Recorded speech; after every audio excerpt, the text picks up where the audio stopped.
മലേഗാവ് സ്ഫോടന കേസിൽ 7 പേരും കുറ്റവിമുക്തരെന്ന കോടതി. സ്വാതി പ്രജ്ഞാ സിംഗ് ഠാക്കൂർ ഉൾപ്പെടെയുള്ളവരെ വെറുതെ വിട്ടു. മുംബൈയിലെ പ്രത്യേക NIA കോടതിയാണ് വിധി പറഞ്ഞത്.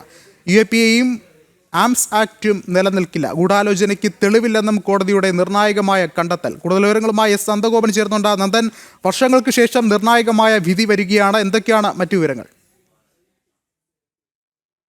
ഗൂഢാലോചനയ്ക്കോ യോഗം ചേർന്നതിനോ യാതൊരു തെളിവുകളുമില്ല. മാത്രമല്ല, ലഫ്റ്റനന്റ് കേണൽ ശ്രീകാന്ത് പ്രസാദ് പുരോഹിത് കാശ്മീരിൽ നിന്നും RDH കൊണ്ടുവന്ന് വീട്ടിൽ സൂക്ഷിച്ചതും പിന്നീട് ബോംബ് നിർമ്മിച്ചതുമുള്ള ആക്ഷേപങ്ങൾക്ക് യാതൊരു അടിസ്ഥാന തെളിവുകളും ഹാജരാക്കാൻ അന്വേഷണ സംഘത്തിനായില്ല.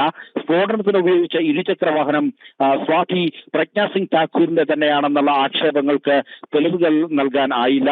അങ്ങനെ പൂർണ്ണമായും തെളിവുകളുടെ അഭാവത്തിലാണ് കേസിലെ 7 പ്രതികളെയും മുംബൈയിലെ NIA കോടതി വെറുതെ വിട്ടത്. 17 വർഷത്തിന് ശേഷമുള്ള ധർമ്മവിജയത്തിന്റെ വിധിയായിട്ടാണ് ഇതിനെ വിലയിരുത്തുന്നത്. 2008 സെപ്റ്റംബർ 29 വടക്കൻ മഹാരാഷ്ട്രയിലെ നാസിക് ജില്ലയിലെ മലേഗാവിൽ ഒരു പള്ളിക്ക് സമീപം മോട്ടോർ സൈക്കിളിൽ കിട്ടിയിരുന്ന സ്ഫോടക വസ്തു പൊട്ടിത്തെറിച്ച് 6 പേർ മരിക്കുകയും 101 പേർക്ക് പരിക്കേൽക്കുകയും ചെയ്ത സംഭവം ഉണ്ടായത്. ആദ്യം അന്വേഷണം ഏറ്റെടുത്ത മഹാരാഷ്ട്ര പോലീസ് സംഭവത്തിന് പിന്നിൽ തീവ്ര ഇസ്ലാമിക സംഘടനയിൽപ്പെട്ട യുവാക്കളാണെന്ന് കണ്ടെത്തി.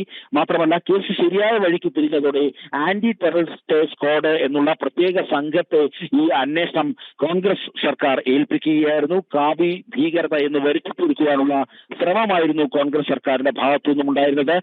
കേസ് പിന്നീട് NIA ഏറ്റെടുത്തെങ്കിലും ഈ ആന്റി ടെററിസ്റ്റ് സ്ക്വാഡ് നൽകിയ തെളിവുകളിൽ അന്വേഷണം നടത്തിയ ദേശീയ അന്വേഷണ ഏജൻസിക്ക് സത്യം കണ്ടെത്താനായില്ല എന്നുള്ളതാണ് വാസ്തവം. ഒടുവിൽ അന്വേഷണത്തിൽ ഭാഗപ്പിഴകൾ ഉണ്ടെന്ന് കൂടി കണ്ടെത്തിയാണ് കേസിലെ പ്രതികളെ വെറുതെ വിടാൻ ഇന്നപ്പോൾ NIA കോടതി തീരുമാനിച്ചത്. വിഷ്ണു, നന്ദനൊപ്പം എടുത്തു പറയേണ്ടത്, നിലവിൽ നേരത്തെ സൂചിപ്പിച്ചതുപോലെ ഗൂഢാലോചനയ്ക്ക് പോലും തെളിവില്ല. ഒരുപക്ഷെ ഈ ഒരു ഘട്ടത്തിൽ എടുത്തു പറയേണ്ടത് അന്ന് വ്യാജ പ്രചരണങ്ങൾ അഴിച്ചു വിട്ടവർക്കുള്ള ശക്തമായൊരു മറുപടി കൂടിയായി മാറുകയല്ലേ കോടതി വിധി? തീർച്ചയായിട്ടും. അതായത് ഈ കോൺഗ്രസ് സർക്കാർ UPA ഭരിക്കുന്ന കേന്ദ്രത്തിലും അതേപോലെ തന്നെ മഹാരാഷ്ട്രയിലും കോൺഗ്രസ് സർക്കാർ ഭരിക്കുന്ന കാലത്താണ് ഈ സംഭവം ഉണ്ടായത്. അന്ന് നാട്ടിലുടനീളം UPA ഭരണകാലത്ത് വലിയ രീതിയിൽ ഇസ്ലാമിക സംഘടനകൾ ബോംബ് സ്ഫോടനം നടത്തിയിരുന്ന കാലഘട്ടമാണ്.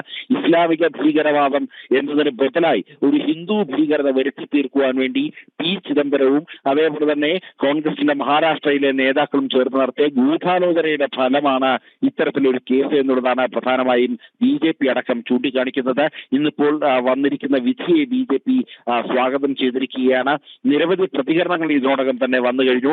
പ്രത്യേകിച്ച് ഈ കാവി ഭീകരത എന്നുള്ളത് രാജ്യത്ത് അത്തരമൊരു സംഭവമുണ്ട് എന്ന് വരുത്തി തീർക്കുവാനുള്ള ശ്രമങ്ങളായിരുന്നു ഈ കേസിലൂടെ ഉണ്ടായത്. അതേസമയം തന്നെ അന്വേഷണം ശരിയായ ഘട്ടത്തിലുള്ള എന്നുള്ള കോടതിയുടെ നിരീക്ഷണവും ഇവിടെ പ്രസക്തമാണ്.